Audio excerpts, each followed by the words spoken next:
Sa panahon ngayon, mas malawak na ang impluensya sa at mas maraming devices at machines na rin ang konektado sa internet. Mabilis tayong magbahagi ng mga impormasyon at magsagawa ng transaction online para na rin padaliin ang ating buhay. Pero, nauunawaan ba natin ang mga panganib na posibleng dala ng teknolohiya? Mahalaga ang cybersecurity sa bawat kilos natin sa internet upang protektahan ang ating sarili mula sa mga panganib online. Ang cybersecurity ay ang kasanayan ng pagprotekta sa mga network ng system at mga programa mula sa mga digital attacks o krimen.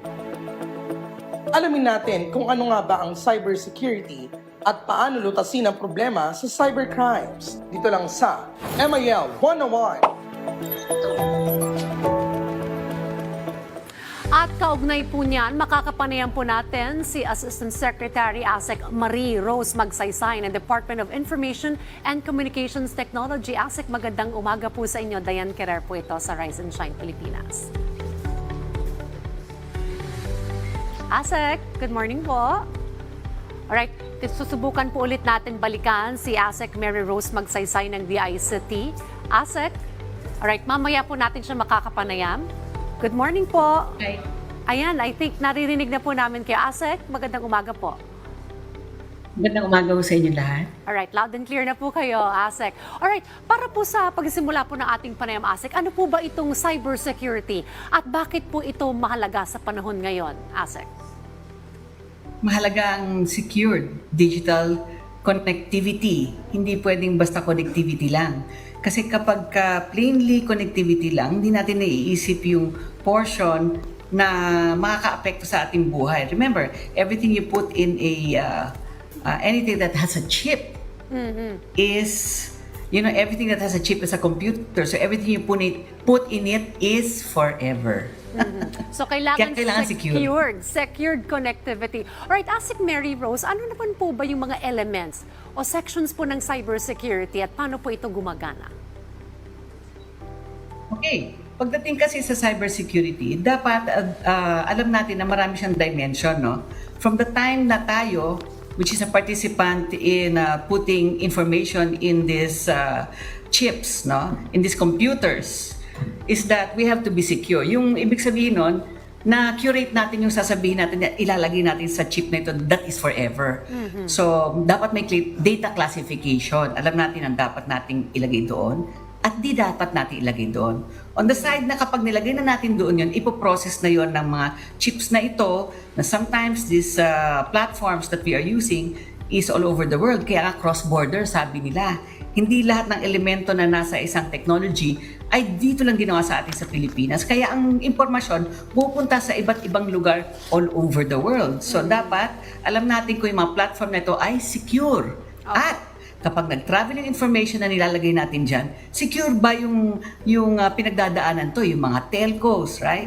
At kung saan ito napupunta, yung mga data facilities o yung mismong computer natin, lahat ba nito, yung buong chain, kung ginagamit natin mga computer, secure ba?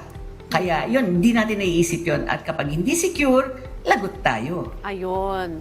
How about the benefits naman po, ASEC? Ano po ang mga benepisyo ng pagpapalakas ng cybersecurity? Well, number one, ang importante sa pagpapasecure ng cybersecurity is meron tayong responsibilidad sa sarili natin, sa pamilya natin, at sa ating bansa, sa ating mga komunidad. At kapag hindi maganda ang ating nilalagay sa online, sumasabog to sa buong mundo kasi nga cross-border. Wala talaga siyang geopolitical elements na nagsasara na hindi lumalampas sa Pilipinas o sa iyong bahay o sa iyong komunidad ang mga impormasyon. Kaya kung makakapanira ito sa maski anong nasabi ko sa'yo, sa komunidad at sa iyong bansa, nakakasama po ito para sa mga ating mga kasamahan din. Hindi maganda ang magiging tingin sa atin kung mali yun na ilalagay natin doon, mapapahiya tayo. ASEC Magsaysay, ano-ano naman po yung mga banta o threats sa cybersecurity, yung mga cybercrimes na dapat po nating bantayan? Okay, napakarami ng cybercrimes, no? Nag-hybrid nga yan. Ang gusto nga ng mga cybercriminals, hindi natin mawawari kung ano ba talaga ang nangyari sa atin, kung paano ba nanakaw yung mga impormasyon natin na pwedeng gamitin against sa atin, gagamitin ang pangalan yung pang-utang, panira sa ibang tao. Ayan. at panira din sa inyo. Kaya yun ang pinakamalaking threat, yung pagnanakaw ng inyong impormasyon at paninira sa inyo, sa mga mahal nyo sa buhay sa inyong bansa. Ngayon, yung mga cybercriminals, mas mura sa kanila ang gumamit ng mga plataforma para magnakaw sa iyo dahil hindi harap-harapan mapupusasan sila, nakakapagtago sila. Veil of anonymity ang kalaban natin. ASEC, ano naman po yung mga epektibong mga hakbang o aksyon sa cybersecurity na maaari pong gawin ng isang individual? Or for instance po, kunwari, kami po ay mag-i-input ng mga mahalagang impormasyon, paano po namin masasabi na secure ditong site na ito at hindi mananakaw yung mga personal data ko? Napakahirap patunayan kung secure ang platform na iyong ginagamit. Unless vinet yan ng gobyerno, nakikita ninyo, magre-research kayo na wala naging breach doon sa platformang yon. So, importanteng basahin natin yung maliliit na lines. Hindi yung pindot lang tayo ng pindot, join, allow. Pag ginawa natin yon, binibigay natin yung responsibilidad, hindi naman responsibilidad, pero yung the right to disclose your information. Nandun sa maliliit na words na yon. Kailangan basahin yon. Pero hindi rin sapat yon dahil nagbayad kami sa isang platform, mapapatunayan secure yun. Pinipen test yan, ina-hardening yan, ginagarantiyan ng gobyerno, people are assuring you that you can always go online on this platform safely. Pero minsan, hindi nangyayari yon dahil maraming nagbe-break ng mga codes para makuha yon. ASEC, ano naman po ang mga proyekto o programa po ng DICT na nagtataguyod po ng mas malawak na kaalaman at mas matibay na Oh cybersecurity? my gosh. Yes. ASEC? Ano po ang mga programa po ng DICT para po mas mapalawak pa ang kaalaman tungkol po sa cybersecurity?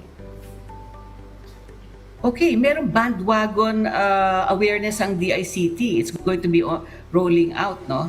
Para talagang kasuluk-sulukan ng ating bansa, no? Ay mabigyan ng kaalaman at idea kung paano masisecure ang sarili nila.